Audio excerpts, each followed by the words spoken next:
Yo, what's up, African Fight Fam? Good afternoon, good evening, wherever you are in the world. Welcome back to the African Fighters Podcast.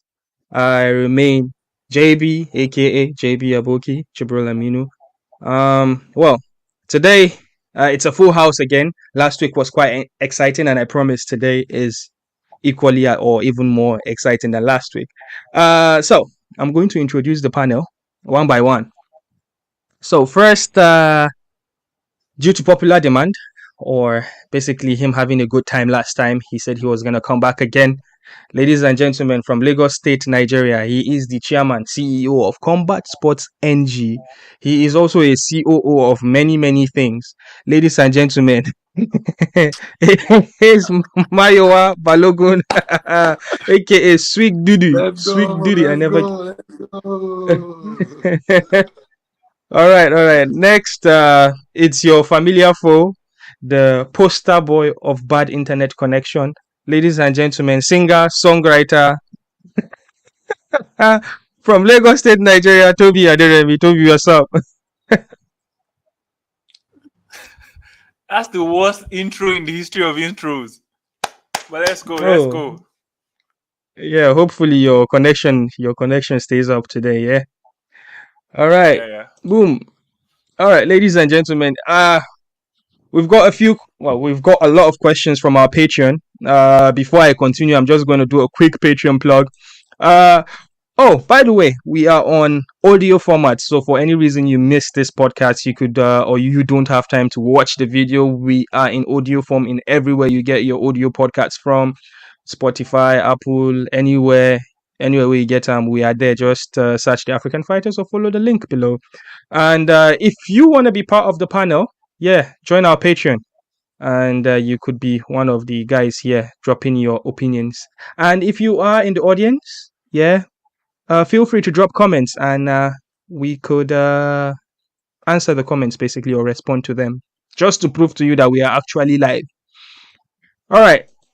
Without any further ado, we are going to jump into the first topic, ladies and gentlemen. So, what is on our thumbnail is what is going to be our clickbait, and that is what everybody wants to see. So, with Dricus potentially not fighting Izzy, well, we know that.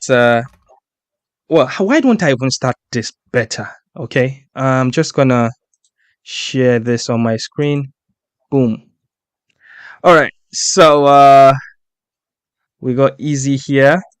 So Izzy went on his Instagram story and he said the following.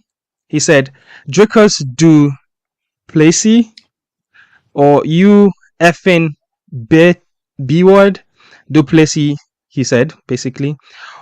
Oh, all he had to do is put some gloves on. I was ready to go again. No, you weren't. You are a B word. That's why you are not taking this fight. Your foot's sore. N word, my knee was jacked too from my last fight. Guess what? I did. I showed up because that's what a FN champion does. I'm fighting in Sydney. I don't give a F who do Plessis. Ha ha ha ha. D Duplessis. Well, basically, I cannot say that. I'm trying to be as censored as I can. Okay, so you are out, Why? Strickland. Strickland, you are in because of monetization reasons, bro. You are out, Strickland. You are in. You are in. Let's do the man dance. Show you how to really dance. So basically, Dricus announced in his story. Sorry, Izzy announced in his story that Dricus is out of the fight because Dricus apparently is hurt from his fight against Robert Whittaker, and he needs at least more than 9 weeks to fight for the title in Sydney. And Izzy made some claims about. Was that reported officially? Well, we will take the word of it.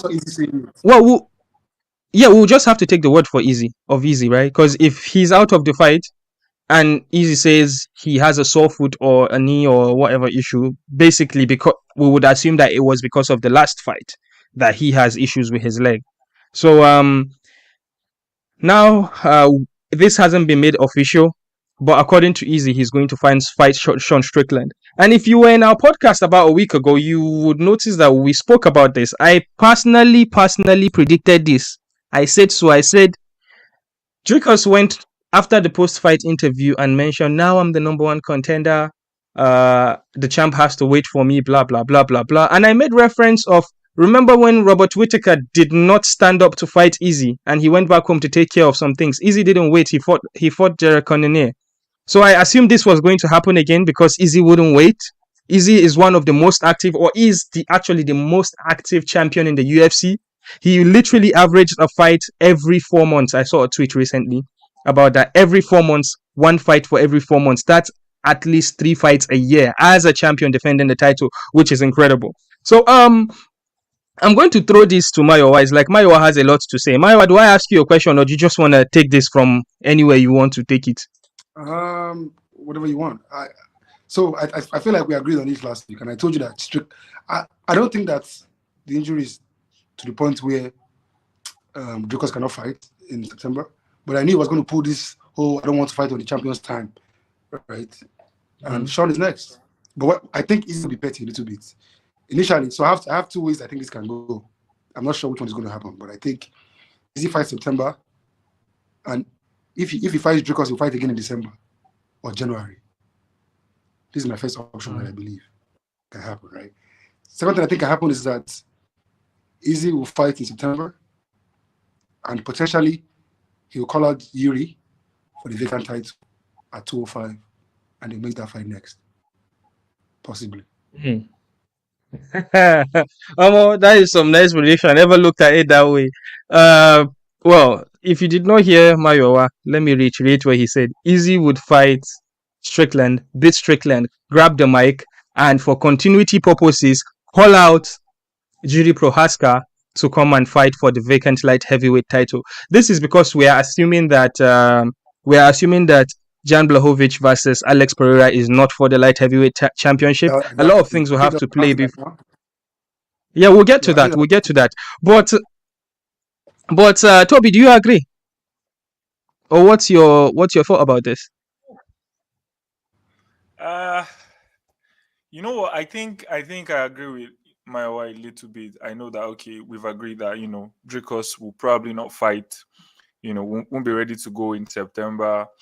I don't think it's because of saying he doesn't want to fight on the champion's term. I think if you're going to get one shot at the title, you need to take your time. You need to be ready. You can't have any doubt in your mind when you step into the octagon. And I kind of agree with what Dricus is doing strategically, but moving past that, I think he'll get his shot because if you watch the interview, I think it was sometime yesterday, I don't know, but the plan is for UFC Africa sometime next year, mid next year, right? Mid next year.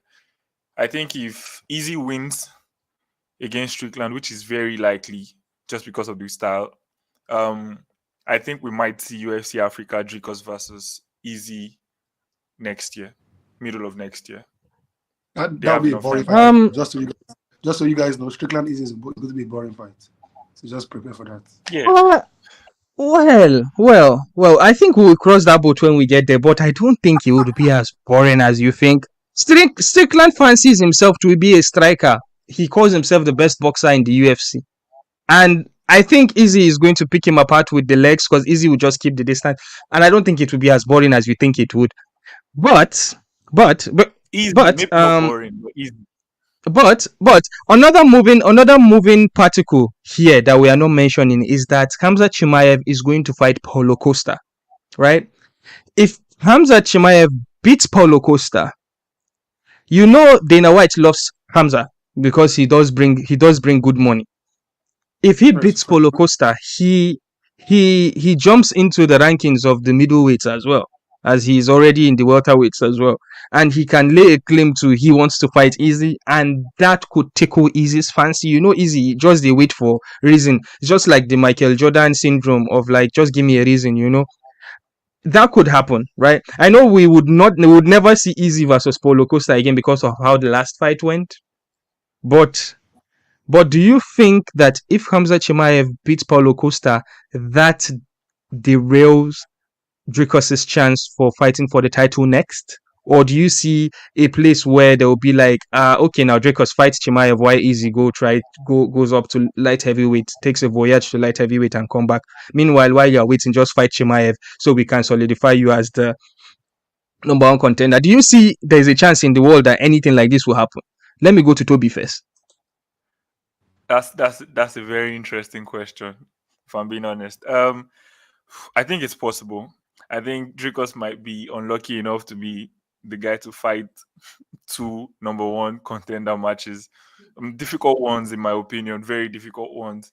I don't necessarily agree that if Chimaev beats Paulo Costa, he necessarily deserves a title shot, or even a number one contender fight. I think he needs to do his work in that division, go past 2-3 different people and then we'll consider you for a shot. But that's just me. That's not how Dana thinks. Dana thinks about money, and if we're coming from the aspect of money, I think that fight will sell massively. So Dricus might just find himself in that sticky situation where he might have to, prove himself again.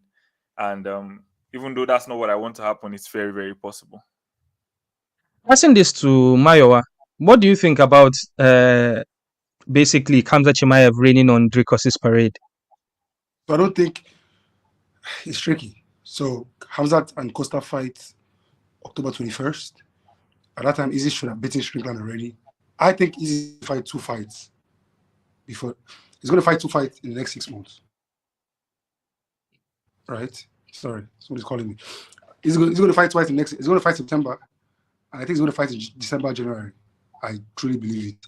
Now, depending on how UFC Africa ramps up, he might fight 1 fight. Like I said, he might go up to 205, right? Fight Jiri or whoever is there, and then ready to fight UFC Africa against Dricus, right?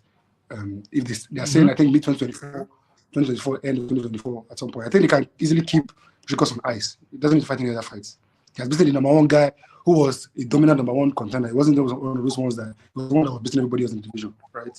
So Chimaev, I think if Chimaev wins against Costa, they will put him against Robert or Cannonier, and then he's gonna fight Izzy after that. So I don't think he's gonna from Costa to a title. Except Izzy calls him out. Izzy is a crazy guy. Izzy might just say, I want him right now, and make it in January or something crazy. But I don't think that he's gonna get the shots from Costa. I think he's gonna have to go through Cannonier or Robert again, and then they'll make that fight. Yeah, I think my thoughts basically. I was asking questions, but I didn't share mine. I think Dricus will stay on ice. I think he's not in a rush. First of all, I would say he's financially stable. I see him doing a lot of PR work in South Africa. He's on billboards. He's repping the Springboks and all that. He's even flying South African flag when Springboks is quite popular among the South African crowd. So I say he's doing all right. He's got his gym. He's got affiliation with some moto. I don't understand what that was about, but like he's doing all right. And a lot of people don't understand the impact that he has within South African MMA, the gym and the fighters that is under him and all that. I think he wouldn't lose anything to wait for his chance as long as he's the clear-cut number one contender. I don't think Chimaev would cause a lot of like panic if he beats Paulo Costa. But if he dominantly beats Paulo Costa, I think it depends on how he beats Costa. But if he dominantly beats Costa, I think not just Chimaev wanting the fight, the rest of the world will want that fight with him and Izzy because they'll think that he would easily manhandle Izzy. Well, it depends on Izzy. Izzy has to win. Yeah. So and Izzy has been that one champion in the whole of in the past couple of years. He's that one champion that actually calls the shots and it actually happens. Because when he fought Soldier of God, what's that guy name? Romero.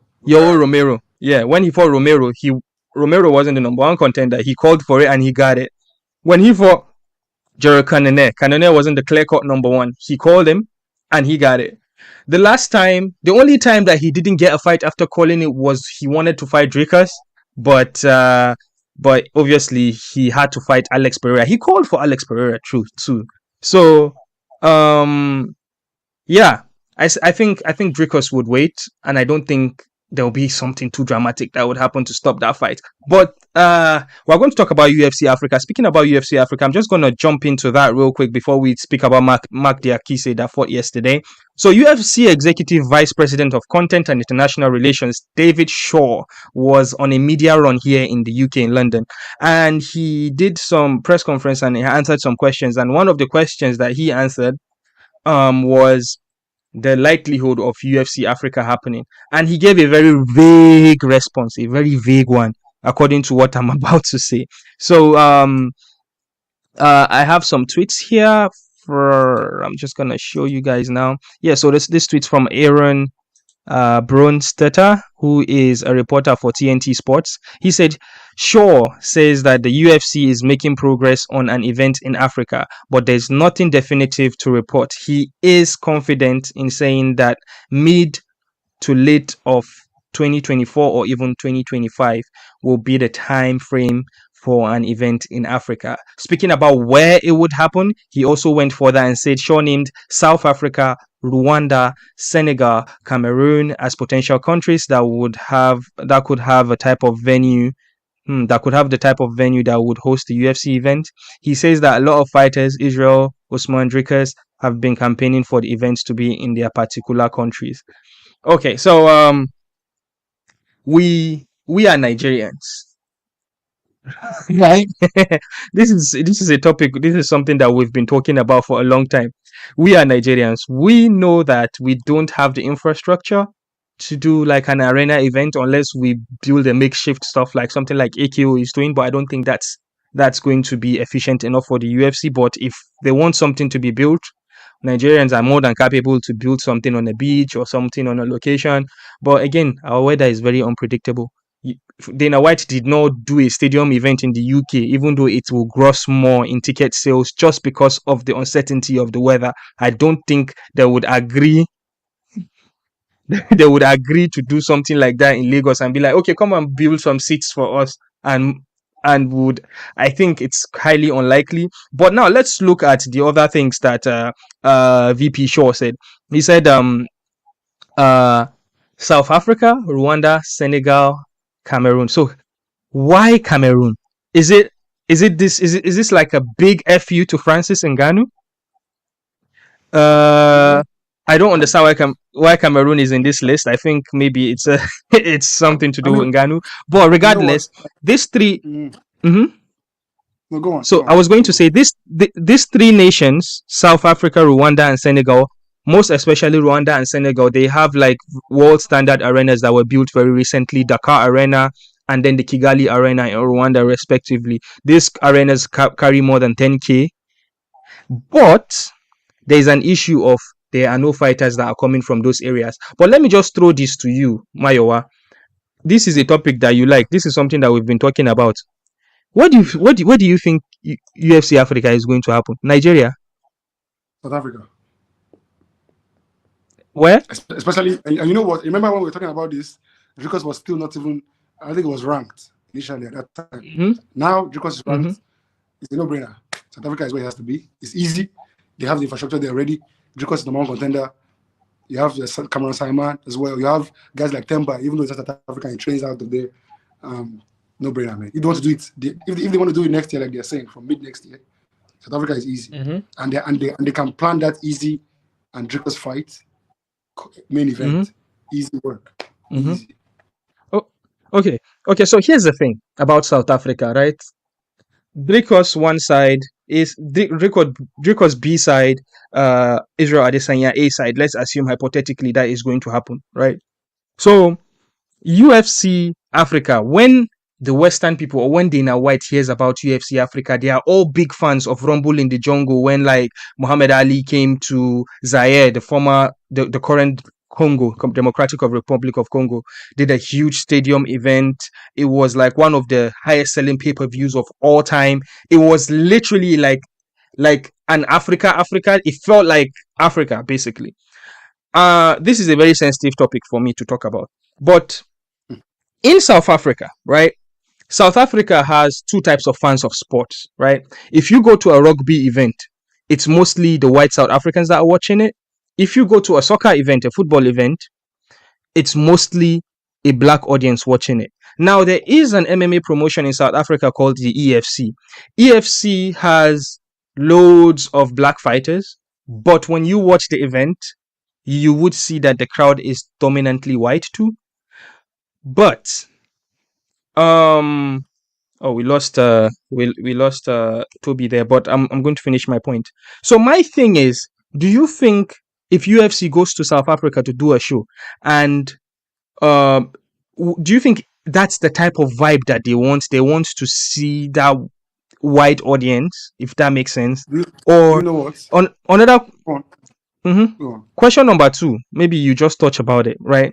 Now, because Dricus and Izzy have beef, most especially with that racial undertone going on, the crowd there are likely going to boo Izzy and cheer for Dricus, which is going to look very awkward again.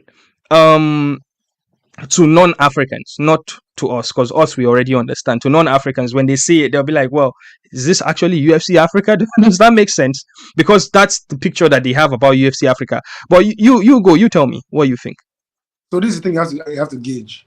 And I don't know how active you are on social media. You are, because you guys run your brand, so you're active and you see people talk about Africa, right? And I think you have to gauge it. So you think about when they say that we're going to Brazil, for example, we're going to UFC, we're going to do Brazil, we're going to do all these small countries in Europe, Poland, whatever, right? And when you talk about Africa, you talk about it in a monolithic way. So I don't think their perspective is as nuanced as our perspective, where it's like, oh, Africa is mostly black and South Africans might be white. And I don't think they're going to consider those things. Right? I think, especially now that Dricus is, with the way that fight is building up, they have to go that way. Right, when they get there, and I think about infrastructure, right? Yes, I know Zena has all the dreams of doing the Rumble the Juggle vibes, right? But if you truly gauge it, if the UFC is going to pull up a fight within the next year, they have to do it in Africa, right? You have a promotion that is there, it's popular. I remember what the UFC does when they go to all these countries. They have stream a lot of guys from local promotions. Right. Okay. They put them in the undercard, yeah. Right? Easy to do with the EFC. Very, very easy, right? And you want to go to a country where you have fighters from that country in the UFC, right? You know other countries you can use Nigeria and Cameroon. Difficult countries to figure out infrastructure-wise in the short-term period, right? For me, in my opinion, the only way Nigeria can work is if they say, listen, government or a private investor partner. A place like National Theatre in Lagos, they rebuild that as an arena and do the event, right? And they've done this in Nigeria in the past. Like First Stack was built for for that competition, right? I think tennis competition or whatever it is at that time, right? I don't think that's something that they can work on in the next year or two in Nigeria. Cameroon is a similar idea, right? South Africa, the iron is hot right now. Dricus is the number one contender in the division. Cameroon Simon looking like a world beater right now, 3-0. You have guys like Temba, again, not South African, but the trains out of South Africa, EFC veteran, Gachal and Diambula. There's so many EFC guys that have come. Marc can come back to the EFC. They have to do it this way for the first event. Now they can from that time start to expand and say, oh, let's do a PI in Africa. Let's develop in Nigeria and Cameroon and Izzy and these guys be ambassadors. Right? But if you want to get an event in the next 2 years, it's on the platform right now. They have to South Africa right now. It's annoying to me because a lot of black people, a lot of fans, and this is what we talk about even with the AKO show. A lot of guys can't afford to go to those events. They have to fly across. I'm going to. We cannot get visa to go to South Africa very easily. But so there's that, right? If it happens in South Africa and Izzy fights, Nigerian fans cannot get there, right? Because remember the Nigerian fans, the Nigerians South Africa too, and don't underestimate how energetic we are. Whether the crowd, whether people get tickets to the event or not, Nigerians will be behind it. And the UFC, they will see it in the UFC pages, they will see it on the YouTube, they will see it. Oh yeah, the noise will be felt. Yeah, there's a lot of us. There's a lot of us, just like Tumbosun Oyenuga here in our comment section. He says Izzy doesn't care about the visual look. How about what the visual will look like? Basically, lol. He doesn't care. He's talking about Izzy doesn't care about if No, he said there's Izzy doesn't a care, but certain the audience. visual will look. He said Izzy doesn't care, but the visual will But look somehow, essentially. oh yeah. Basically, and then we've got Simon, UGUK, Adesanya versus Strickland, then Chimaev, and the winner of Pereira Blahovic for the light heavyweight belt. Then a rematch with the loser of Well, Pereira versus a Blahovic. that Let is a crazy schedule for Plessis run to top 5 middleweight gauntlet. Simon is here doing fantasy booking like WWE, man. So He's given this I have a Strickland. four-fight schedule already. It's crazy. Yeah. Shout out to you, Simon. Yeah, you guys keep the comments coming. We'll answer them one by one. Yeah. So just to put the nail in the coffin. What do you think about it? Yeah. So I think I've been saying it as well, right? When it comes to infrastructure, it's already there. However, EFC in South Africa have not done an event outside of their PI since COVID. Since they learnt about, we could do events in our PI, they had like, I think, EFC 200, which is like supposed to be one of the milestones EFCs, and they still did it in the PI. And the PI is a small place. But regardless, there is already that MMA culture, right? I know they've got arenas in South Africa, but I don't think they have like huge arenas. They've got like 10K arenas, like the Sun City one. But regardless, it's still a place. How would the UFC gross money wise, basically, if it comes about like ticket gross? It wouldn't be, the tickets cannot be expensive because people would not buy. It would have to be so it would have to in this year. No. But UFC sell out in Brazil, but Dana also said it. When UFC do business in Brazil, they are not going there for profit. They actually spend money to go to Brazil. So yeah, that is how Africa is going to be like. If they come to Africa, they are going to spend money. And yeah, South Africa is strategically already there. Like what you mentioned, the fighters are there to fill out the undercard. The fighters are already there that are already in the UFC. You guys keep on forgetting JP Bays. Last I checked, JP Bays is still in the UFC roster. I don't know what his visa situation is right now. As you said, Temba Gorimbo as well. Igu Kabesa is at a point where he wants to leave EFC. I think he's likely going to join PFL, but we don't know yet. And again, broadcast partners, which is Super Sport. They are already in South Africa as well. Yeah, so it looks like it will be South Africa. But what I'm going to do next is now, Toby, sorry we didn't get you to drop your opinion. But what I'm going to do now is speaking about UFC in South Africa and Cameroon or wherever. I want us to make a case for Senegal. So everybody knows that Senegal has lutte Senegalese, which is the traditional Senegalese wrestling, right? And one of their biggest stars is Rogue. As you can see in your screen there, if you don't know what Senegalese wrestling is, that is what a Senegalese wrestler looks like basically. So Senegal has a beautiful arena in the Dakar Arena. Senegal has, I would say, a fan base of combat sports, because lutte Senegalese wrestling, they sell out stadiums, and the fighters, they actually get paid very, very well. They've got sponsorship and stuff. But what they don't have is MMA. Speaking about MMA, the biggest MMA promotion in France, Ares, when they did their first event, Ares 1 was in Senegal. So, and that place was packed. Yeah. They did it outdoor. It was nice. I'm pretty sure if Dakar Arena was available at that point, they probably would have done it. They had plans of continue going back to Senegal, but COVID happened. But now, one thing that Senegal does not fill out is the fact that there is no Senegalese wrestler on the UFC roster, right? But there is a Senegalese wrestler. There's no Senegalese fighter in the UFC roster. But if the Senegalese, a UFC are supposed to sign a Senegalese, there is a Senegalese that has the biggest clout, which is the person you are looking at on your screen right now, Rogue. Rogue is fighting with one championship. I believe he is currently 3-1 in one championship. and his whole MMA career will probably be like 4-1 or 5-1. I can't remember, but I know he had one loss or one no contest. It was a loss, I believe, when he lost by throat punch or whatever that Don't was. come out. It was a bit chaotic that time. So I want you guys. I would start with Toby.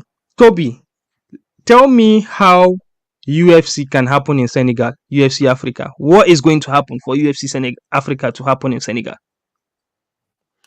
Yes. Let me even start. For me, I don't even want UFC Africa to go down in South Africa. And this is why.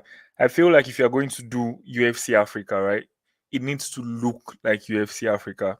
It needs to have the feel of UFC Africa. Doing that in South Africa, you're not going to get that. It's going to look like you're doing another UFC show with a lot of. I'm not trying to be like racist or anything like that, but just a bunch of white people and everything. You want to have a UFC Africa that feels like, this is Africa, this is it. And to the point with Rogue, I think he posted on his social media, a couple months back that this current fight that he's preparing for will be his last or something like that. I think he couldn't agree a contract with them, extension or something like that. I'm not sure where that is at currently, but I mean, UFC, get this guy. He has never lost in the Dakar Arena while fighting in the what's the name of their wrestling stuff again? Lutte Senegalese. Yeah. So he never lost. He's like he has jinx in that place. He has never lost. So he's going to sell it out. Like the fan base of if you watch the Bow, if you watched this one that they are doing about this global NBA stuff, everything is going down Rwanda, Senegal, and they are turning up in style. The arenas are usually filled to the brim, and it's a classic 15,000 seater, just around the number that the UFC is looking for. I think for me, you want to get Izzy versus Dricus in a place that feels like neutral ground, but it's still Africa, Senegal.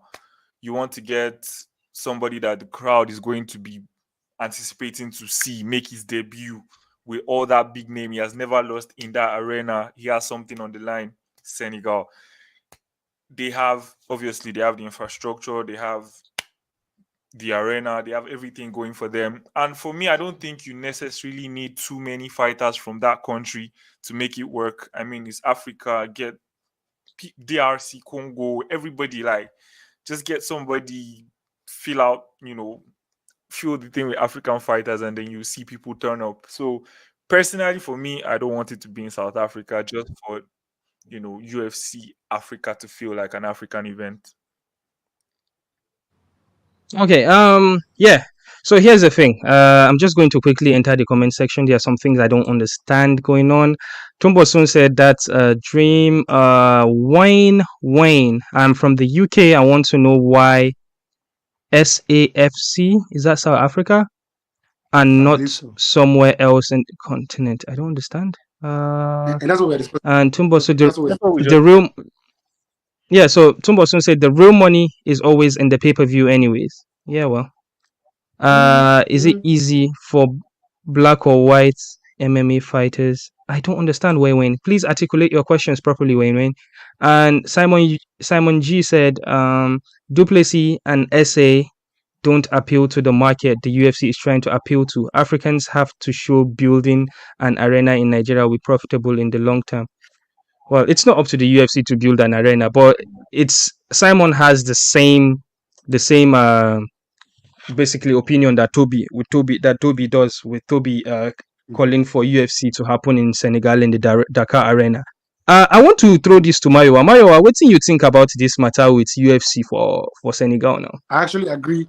I agree with exactly everything Toby said, and I think that for Senegal, for a new market like Senegal, I mean, for in Africa, I don't think you need, no matter where the card is in Africa, you don't need to have fighters too much from that country, because I think the way they are marketing is Africa. So it's Africa, as long as there are African fighters there, right? And remember, Senegal is West Africa, so it's close to us in Nigeria. It's like they are our brothers just here.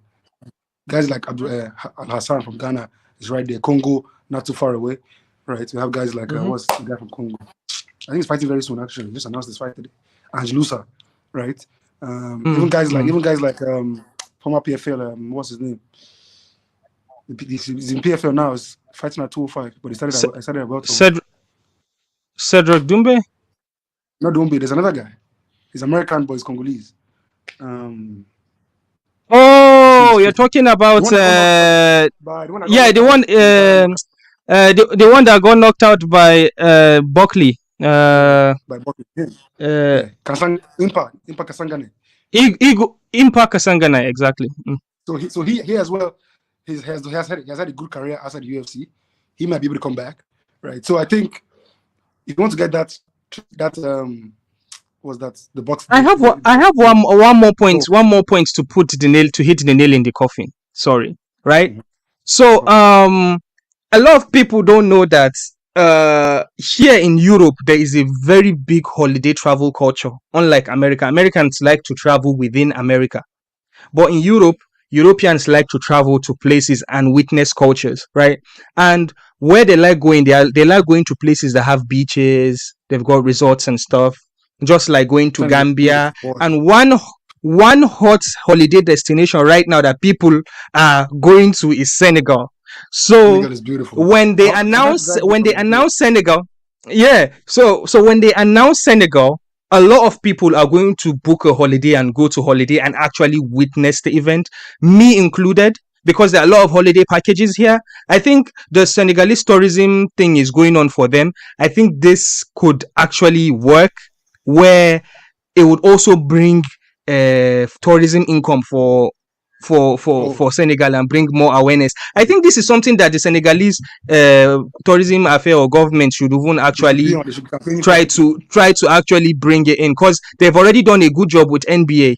It was literally Senegal that sat down with NBA and insisted that yes, Senegal and Rwanda that sat down and be like, yes, we have to do BAL. NBA Africa, and Senegal is where the headquarters of BAL Africa is. Dakar Arena is one of the venues that they use for BAL Africa, and the way they do them, if they come to BAL Africa, they do like all the glamour of Dakar. There's a lot of things that go on, so they're already used to the packaging of American entertainment in the sense of NBA. Yes. And UFC coming would not be anything brand new for them. But if UFC goes to South Africa, I don't think the South African government have time to be like, okay, let's sit down with you guys. South African government, it's if they go to South Africa, they would have to do business with private businesses over there. They would not have contact with the South African government. What do you think? I'm not going to lie to you. South Africa is also a good option. Remember that South Africa is also a black country. They have a lot of culture as well. All those Zulu culture, all those things. They do. Yeah. A lot of people. I remember that in those areas today, Zimbabwe, Namibia, those countries are close to this area. A lot of those are big tourist countries, right? So, I think if you are isolating the idea that the arena itself will be full of white people, South Africa is very, very cultural. South Africa too has a lot of exciting culture that people that are coming to Africa would like to experience. So I think in that sense is maybe a bit 50-50, right? I think what makes the difference Senegal is let me put a pin on you for a moment. Let's take the second to shout out to Temba, the answer Gorimbo who is watching our live stream right now. Temba is our number one fan. Yeah. Temba said, love this show. KKKK, shout out Temba Gorimbo, and he said Senegal will be great. Yes, Temba, I know you would love to fight there too. While we are here, while we still have Temba, while we're looking at the comments, let's say Tumbosu say, but some of them are unpolished, so I don't know. And Simon said, a UFC arena in Nigeria funded by Chinese. Sanibusi, welterweight PFL champion, Senegalese. Oh yeah, right. After the PFL, because he's still in the series. He's in the semi-final right now. He's trying to get that 1 million again. He can be in the card as well. And he can be in the UFC easy. Why? There's another guy that's a fighter. Yo, guys. Temba just dropped one bomb here. He said, I will fight in SA, not in... I will fight in Senegal, not in SA. Hey, Temba. Temba is shaking table. I like the way he's Temba is pushing agenda. Do you know why I like the agenda? Because I feel like if these things don't happen, I feel like the UFC will just do the easy work and go to SA. So we are the fans have to demand Senegal. We have to demand it. JB, write a letter to the fans and UFC fighters. and tell them that Temba said Senegal from this show. Yeah, We have to the demand Cinderella man. The Cinderella man. I think it. Temba, when you meet Dwayne The Rock Johnson, when you guys are talking, because when you are with Dwayne Johnson and he posts something, everybody will be looking at it. Make you just hint like, Temba, yes, tell UFC Kobe, Africa coming to Senegal. Tell Kobe to tell Jenna. Kobe is Jenna's guy. Kobe, which Kobe? Kobe Ke? is Temba's training partner. Kobe Covington. Tell Kobe to yeah. That we want Senegal. That it has to be Senegal. Yeah, because Senegal is a holiday destination. I don't want South Africans to come to this show and think we're hating on them. We can do Usman Kobe 3. Let him come home. Let's show him. Oh my God, bro! Imagine Kobe Covington beating Leon Edwards, right? And calling out Kamaru Usman, be like, "Let's go to Senegal, bro! Hey, it go happen, no? It go happen." Let's go. Temba says, yeah, one last one. Let me just talk this one before we leave this Senegal matter. Temba the answer Gorimbo says, ha. I love Senegal because I look Senegalese. My brother, you do look like them, I swear. You do look like them. You look like Malians and Senegalese as well. But anyways, let's go to the next topic. Still on the African matter. Okay. Let's quickly touch about something that happened last night. Okay.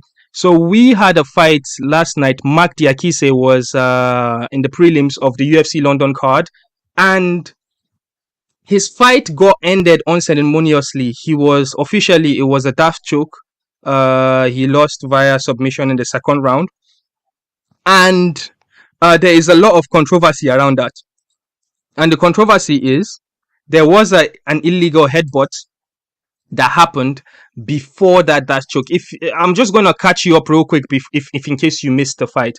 Yeah, as you can see a comment there on Twitter, horrendous refereeing again. This should be a no contest. Yeah, so as the fight started, it was a very competitive first round. Second round came.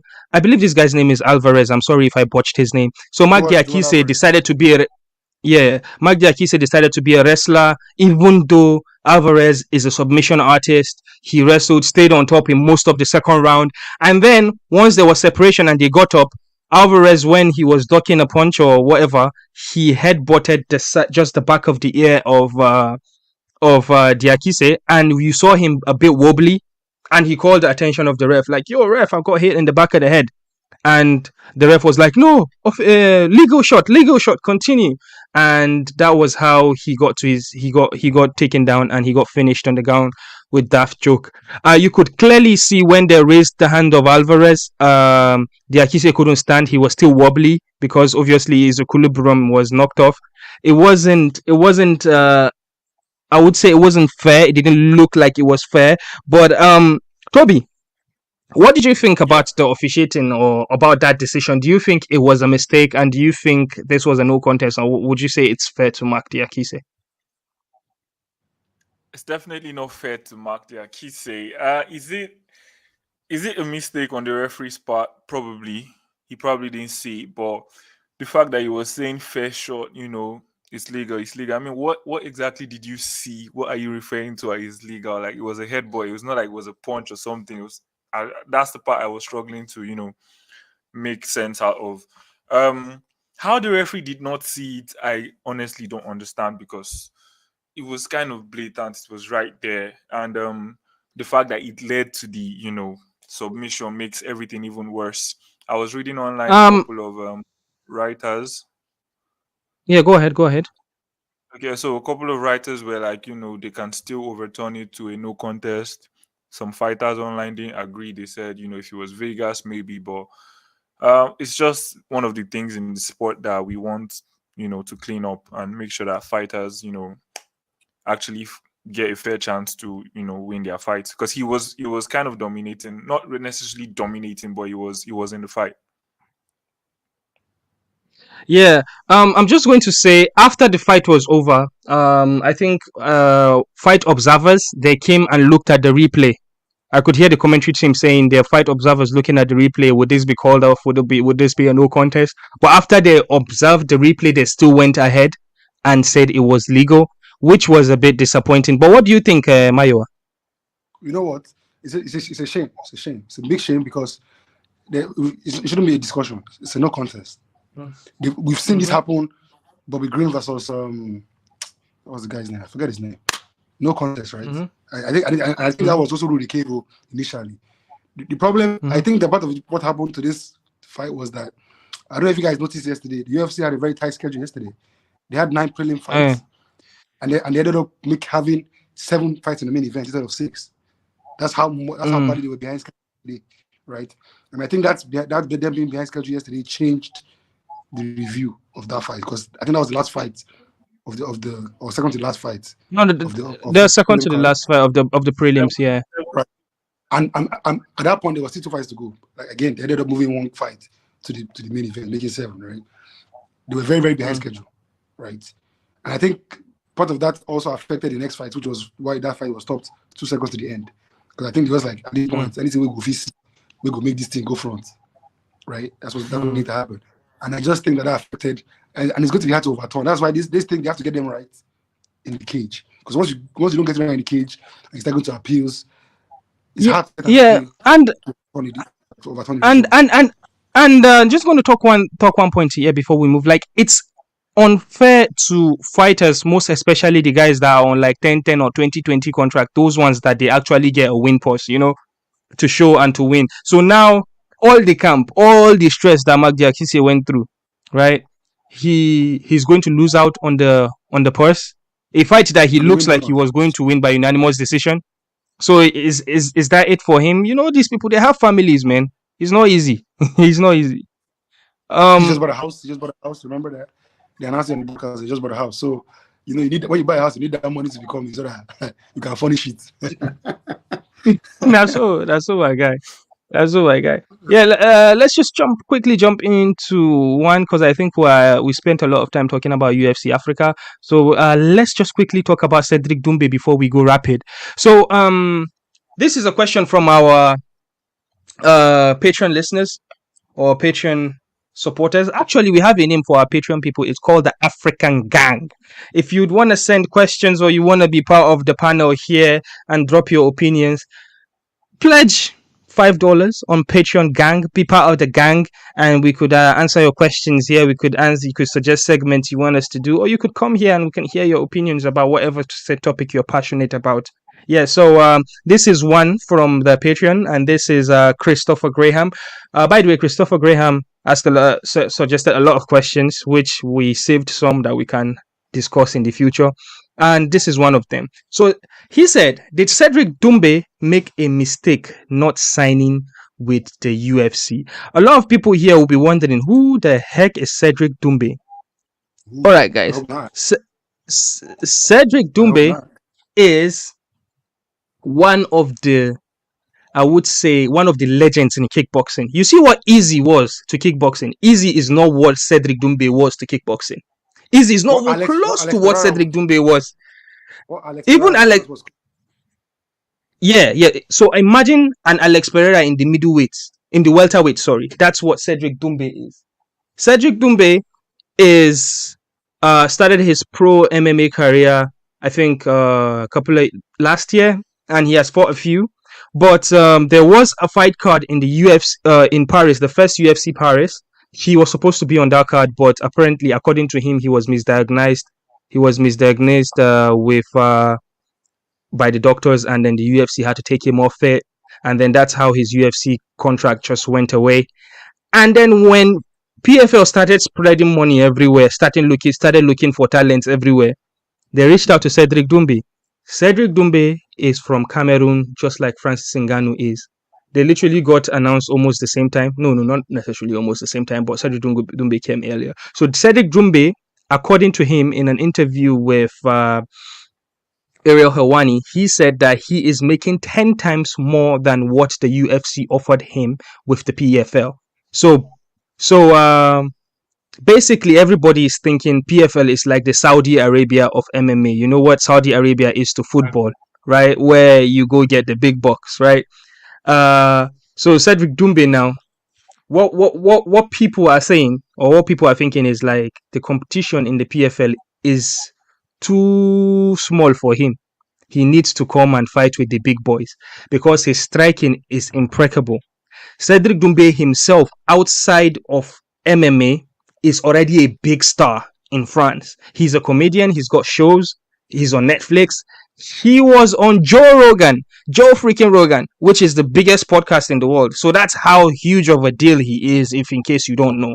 So now the question is, do you think that Cedric Doumbe did a mistake not signing with the UFC? Mayowa, do you want to take this first? Happily.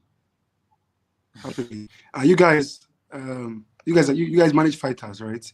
So I think a lot of times we get caught up in matchups, right? Oh, you know, how this guy match up against that guy, and how that excites us as fans. Imagine Usman and Doumbe, how would that be?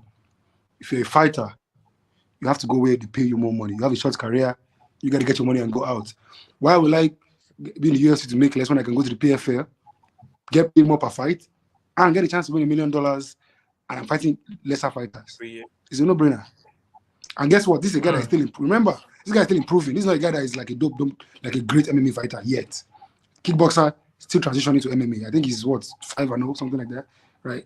He still needs to get his feet wet, right? Go to the PFL, try to compete for 2-3 years, win the $1 million if you can, secure your future. Guess what's going to still be there for you?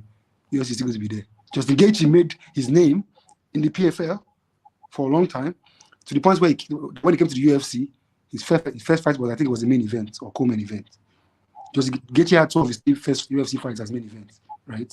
And that's what you want to do. So the UFC is probably seeing him as someone that is, even though he's a great kickboxer, is unproven, right?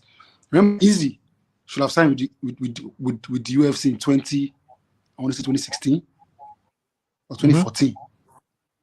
Izzy said no. I will take my time. I'll build myself up a little bit more. So when I come to the UFC, they will speed me up.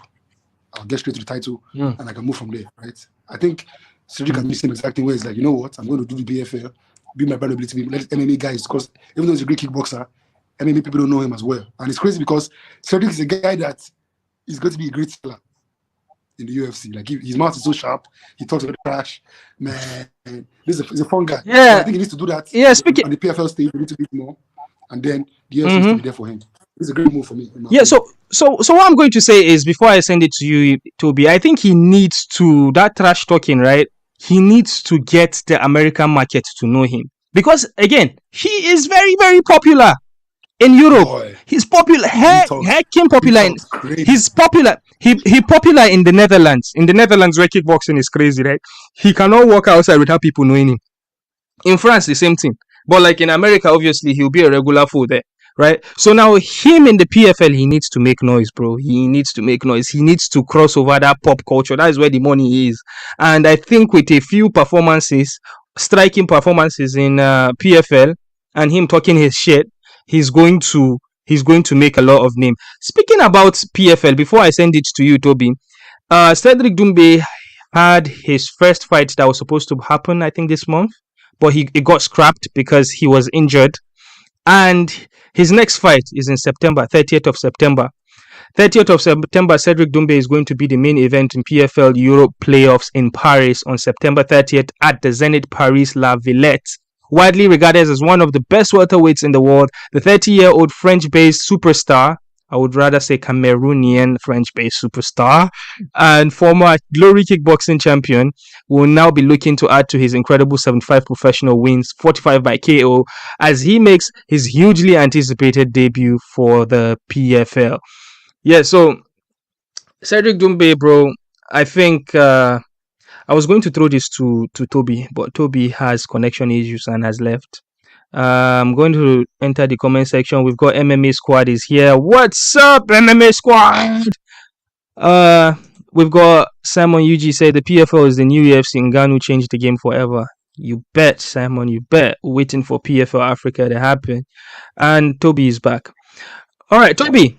Before I was going to leave this topic, but before I go, you tell me about what's your opinion? Did Cedric Doumbe make a mistake not signing with the UFC? I agree with what most of what Mayowa said. I think he said it all. How can you make a mistake by choosing to secure your future and your family's future? I mean, come on. They are all fighting for money, to get a payday. So you can't go wrong by doing that. And obviously, he's still young enough to still be in the UFC in the future if he wants to.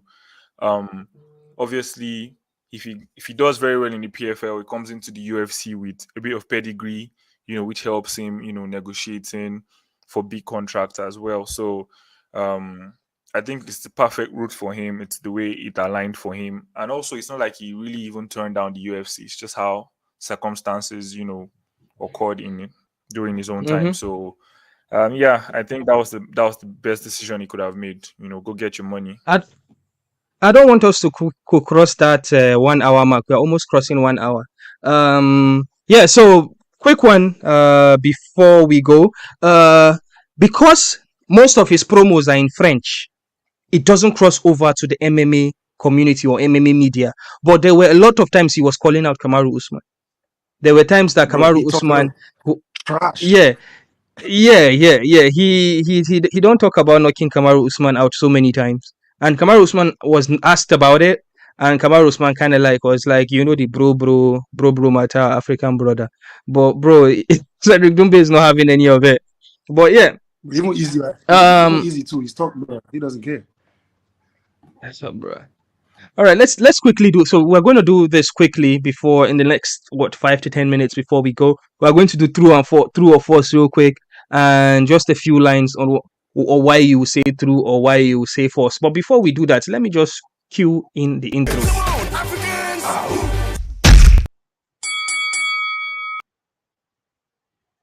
Yes, we're back. All right, so true or false? You just quickly tell us, and then you tell us what you think. So true or false?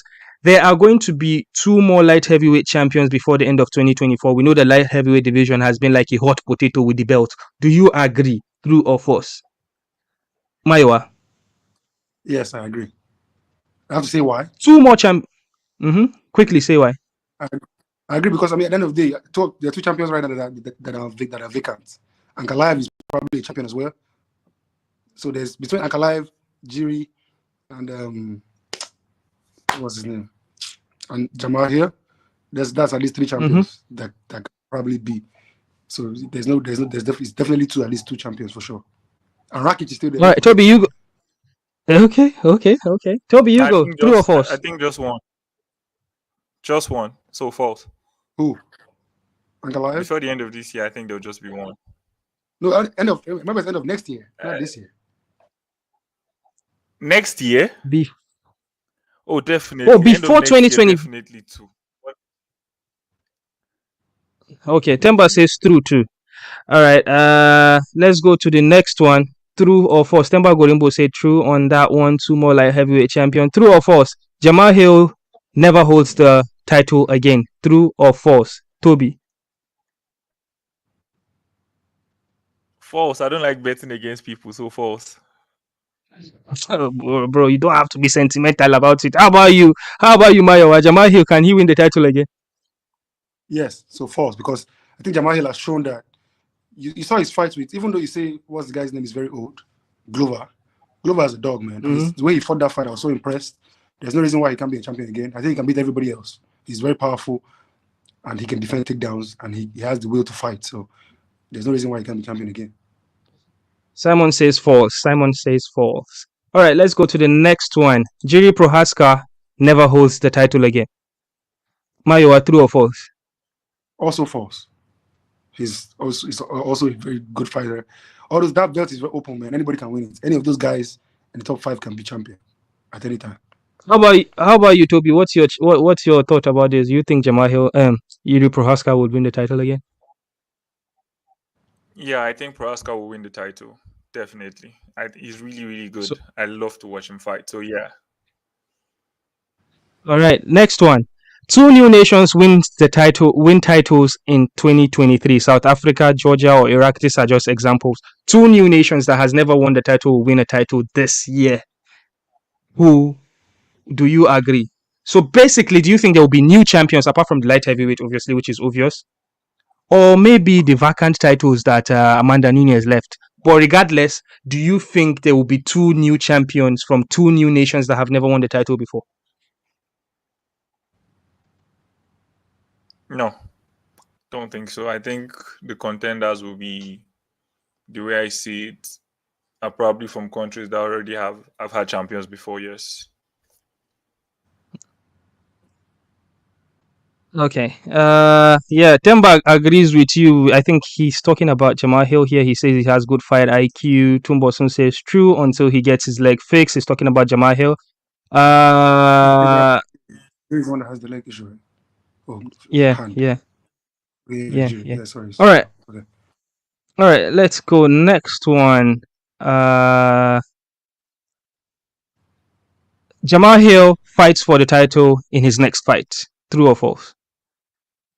True. He has to.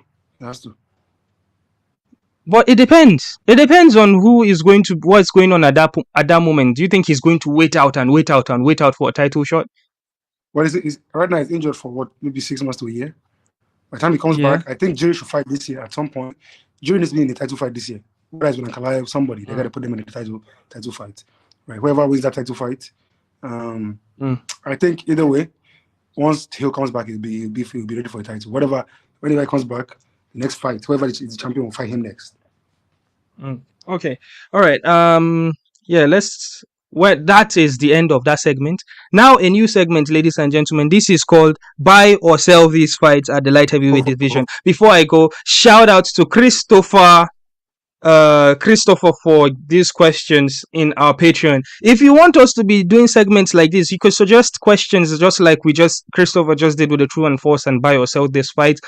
Just pledge in our Patreon and drop suggestions. Or if you pledge with us on Patreon, you could be part of the panel. You could come on here and you can talk about your opinions about whatever topic that you want, as long as it's about African fighters. All right, so let's go. So buy or sell pay-per-view. So I think when we start this, you would get a hold of it, what it means. All right, so the pay-per-view, Jan versus Alex, that is coming up. Obviously, they are not the main event, but do you think they are going to fight for the title 291, UFC 291? Are you buying this or selling this basically? They're not. It's not going to happen. So they would not make it a title fight. They won't. Okay. Do you have a reason, real quick? Yeah, because I don't think Jan has fought for the title. I think 3 of his last 4 fights has been title fights. Beating a guy from middleweight is not going to get him a shot in a division that has two champions that dropped their belts, and a guy that should have won a belt probably that got a draw. There's no space. All right, next. Jan Blachowicz versus Jiri Prochazka at pay-per-view in Poland if Jan wins the UFC 291. So basically, the person that sent this question is assuming that Jan will fight for the title. Let's assume that Jan wins the title. Jan Blachowicz wins the title against Alex Pereira. Does he then take his title? Even if he wins the fight. So he goes, okay, even if he doesn't win the title, if he wins the fight, he goes to UFC, does a card in East Europe, basically in Poland, for the title against Jiri Prochazka, because both of them are from Poland. Do you buy or do you sell this? Jiri is from Czech Republic, he's not from Poland. You guys keep saying Poland. I don't know why. He's from Czech, but he's from East Europe. He's from East Europe. Yeah. But so is Ankalaev from Dagestan. So also say, I think Ankalaev is probably going to be in the title fight with Jiri. I think it's going to be Ankalaev and Jiri. That's my opinion. So sell. I think Jan has got too many shots already. I don't think UFC is rushing to put him back in the title fight again. Okay, so this is going to be crazy. The next one. Izzy versus John Jones at heavyweight or light heavyweight at MSG in November 2024. Buy or sell? They're friends now. They're not fighting. They're not going to fight again. John is too big. He's going to fight Stipe, and he's probably going to retire. So none of that. He's not going to come back down to. You don't see. Okay, hypothesis. Let me play hypothesis. The devil's advocate. Izzy beats Dricus or whoever he fights next. Then Alex Pereira wins title. Izzy fights Alex Pereira light heavyweight title. Izzy wins Alex Pereira and becomes light heavyweight champion. And then John Jones be like, okay, I'm not that big. I can cut a few weights. I can be light heavyweight again. Comes down to fight Izzy at light heavyweight in MSG. Is that? You see how John was bigger than Senegal in their fight. Do you not see how big he was? He looked huge. He looked and huge. He took years to get that muscle on. That's not something that you can drop. You can shed quickly. It's not coming back down to 2. Okay. Like that. All right. Next. And next one. Alex or Izzy winner versus Jiri at International Fight Week 2024. This guy is making many assumptions. I like this guy. Where did this thing? Like I said already initially, I'm going to just answer it with Izzy. I think Izzy and Jiri. Actually, 2024 is too far. I think if they're going to fight, it will be like for the bigger title, like in the next few months, like 6 months from now. But actually, you know what? I'm going to buy this one. I'm going to buy Izzy and Jiri. I'm going to buy that. I think that fight. Okay. That's the fight that I called for initially when I thought Izzy would beat Pereira the first time. I thought that if Izzy beat Pereira the first time, I think it would have gone up. And this is before Jiri got injured. I thought he would have gone up and fought Jiri for the belt at that time. So I think that fight can happen. Okay. Okay. Last but not least, Izzy versus Alex Pereira for the third fight for the light heavyweight title at UFC 300. That's 5 fights from now. I doubt it. No, sir. That's 5 pay-per-views from now, right? This is 295 this week. Sir. All right. Ladies and gentlemen, we've come to the end of this show. We have been going forever. So I think maybe Toby, I don't know whether in charge finish. I be never carry light. You guys go hustle Jen. I don't know. Simon says he's buying Izzy versus Alex 3. All right. Yeah. Shout out to the guys in the chat. Simon, Tumbosun, Temba, the answer Gorimbo, MMA Squad, everybody, Wayne, everybody, man. Shout out to you guys. Thank you for staying with us today. It has been fun. I'm starting to have a headache small. Christopher Graham, welcome. I didn't know that you were there. Shout out to Christopher Graham for those amazing questions. We've got a lot of questions more from Christopher Graham in our Patreon. We're going to be talking about them next week. Hopefully, if Mayo was PTs us and join us again. This has been fun. Now, Mayo, you've got any plugs to make before you go? Follow Combat Sports NG. So we're trying to build the culture in Africa, trying to build the community. So keep tapping in with us. Shout out to the African fighters for always having me on. And let's keep going. UFC Africa coming soon. All right. All of us will be there. All right. Let's go. AKO show, August. Are you coming for the AKO show? The next one? AKO show, August 19. I might likely come. It hasn't been confirmed yet. I haven't gotten my tickets yet, but I might likely come Nigeria for AKO. That's Kamaru Usman's. Yeah, see you soon, my brother. All right, ladies and gentlemen. Remember Jibril, the African fighters. Yes, y'all. We are.